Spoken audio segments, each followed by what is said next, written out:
খুব সকালে ঘুম থেকে উঠেছি আর এই তো সকাল সকাল ঘুম থেকে উঠে সোজা রান্নাঘরে চলে গিয়েছিলাম। আর রান্নাঘরে গরম করে আমাকে সহ্য করতে না পারে ছ্যাঁকা দিয়ে দিল। তাছাড়া এই যে বৃষ্টি, সেও আমাকে ছাড়লো না, সেও আমাকে ছ্যাঁকা দিয়ে চলে। তবে সবাই ছ্যাঁকা দিল, মেয়ে কিন্তু আমাকে ছ্যাঁকা দেয়নি। মেয়ে আমি ব্যথা পেয়েছি বলে আমাকে বলতেছিল মা ব্যথা ব্যথা। এইদিকে মেয়েকে নিয়ে এত এত রান্না করছি, বাট আমার একটুও খারাপ লাগতেছিল না। যেহেতু মেঘলা দিন ছিল তার জন্য গরুর মাংস আর হচ্ছে খিচুড়ি। আর এই খিচুড়ি দেখে এত লোভনীয় লাগতেছিল, আমার তো সারাদিনের ক্লান্তি ভুলে শুধু খেতে ইচ্ছে করতেছিল আর এত এত খেতে ইচ্ছে করতে। যেহেতু পরিবেশনটা অনেক সুন্দর হয়েছে, খেতে ইচ্ছে করতেছিল। আর এইভাবে যদি চুটকি মেরে যদি সব কাজ করা যেত তাহলে কতই না ভালো হতো বলেন। অনেকটা তো ভালো, আমার জন্য হয়তো অনেকটা ভালো হতো। হ্যালো এভরিওয়ান, আসসালামু আলাইকুম। তো welcome to my new video. তো অনেকদিন পর আমি একটা ডেইলি ব্লগ নিয়ে আসলাম। আসলে অনেকদিন ধরে ভিডিও করা হচ্ছিল না আর আমি অনেকে দেখতেছিলাম যে অনেকে আমাকে মিস করতেছিল।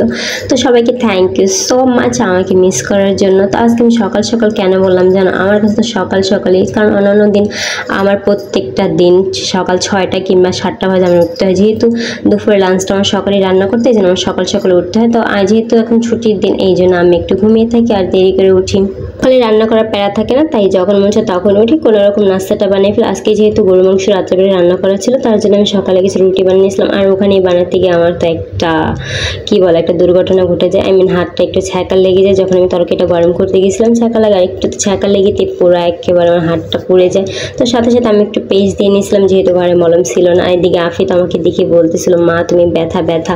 বেশি কথা তো বলতে পারে, যেহেতু ছোট বাচ্চা, ও বারবার বলতেছিল ব্যথা ব্যথা এবার বলতেছিল। আর এখানে দেখো আমি প্রত্যেকবার ওকে আমাকে খাইয়ে দিতে, বাট আজকে ও নিজে নিজে একা খাইছে। মার ব্যথাটা বুঝছে, এরাই নাকি মার কষ্ট বোঝে, মার দরদ বোঝে। যাই হোক, আমার মেয়ে তো আমার অনেকটা কষ্ট বোঝে। আর আমরা মেয়েরা এমনই, যেখানে যে কাজ করতে হবে। যে মেয়েটা বাবার বাড়ি থেকে এক গ্লাস পানি ঢেলে খেত না, প্লেটটা ধুয়ে খেত না, সে এখন শ্বশুর বাড়িতে এসে সব কাজ করতে হয়, নিজের সংসার গোছাতে। তখন আমি নিজে মেয়ে ছিলাম, তখন তো সব দায়িত্ব অবহেলা করে পার পেয়ে যেতাম, বাট এখন তো আর দায়িত্বগুলো অবহেলা করে পার পেয়ে যায় না। এখন তো আমার নিজের অনেক দায়িত্ব। আর যখন বাচ্চা কাচ্চা হয় তখন তো আরও দায়িত্বটা বেড়ে যায়। যেহেতু আমার নিজের সংসার, তো আমার নিজের সংসারটাকে তো আমার নিজেকেই গুছিয়ে গাছিয়ে রাখতে হবে। কে রাখবে আমার সংসারটা গুছিয়ে? আমাকে নিজেরটা নিজেই করতে হবে। যেহেতু একা সংসার, তো আমাকে সব কিছু করতে হবে। তো আমি খিচুড়ি রান্না করছিলাম, দেখলাম বৃষ্টি বৃষ্টি ভাবছিলাম বৃষ্টি নামবে। তো সঙ্গে সঙ্গে আমি ফ্রিজ থেকে মাংস নামিয়ে বসিয়ে দিলাম। আর এখানে মাংসগুলো পুরো বরফ জমে গেছে আর এক হাত দিয়ে করতে হয়েছিল, বাট ওই হাতটাতে বা কপালটা ভালো যে ডান হাতটা পড়ে নেই, বাম হাতটা পড়ছে, যার জন্য ডান হাত দিয়ে আমি কাজ করতে পারতেছি। রাফি একটু পর পর এসে আমার কোলে চড়ে গেতেছিল, বাট কিছু করার নেই, ওকে নিয়ে আমার করতে হবে। ও আমার কোলে থাকতে ভালোবাসে, মানে আমার কোলে বসে থাকবে আর আমি কাজ করবো। যাই হোক, আজকে শর্টকাটে রান্না করব। খিচুড়িটাও একসাথে সব কিছু মিক্স করে একসাথে বসিয়ে দিছি। আর এখানে আমি গরু মাংসটা সব মশলা যেখানে যা আছে আর কি সব কিছু বসে একবার মাখে চড়াই দিছি। এইভাবে আমার বেশি ভালো লাগে। আর আলু না হলে আমার তো একেবারেই চলে না। এই দেখো আমার হাতের অবস্থা পুরো কি হয়ে গেছে, পেস্ট তো উঠেই গেছে।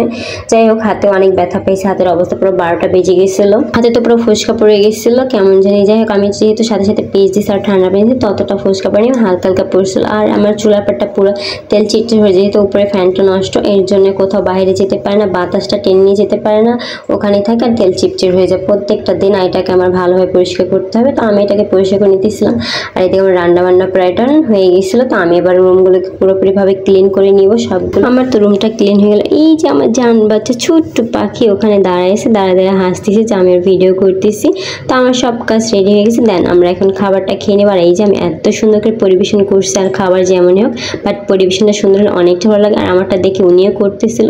তো আজকের মতো ভিডিওটা এই পর্যন্তই। আল্লাহ হাফেজ, বাই বাই।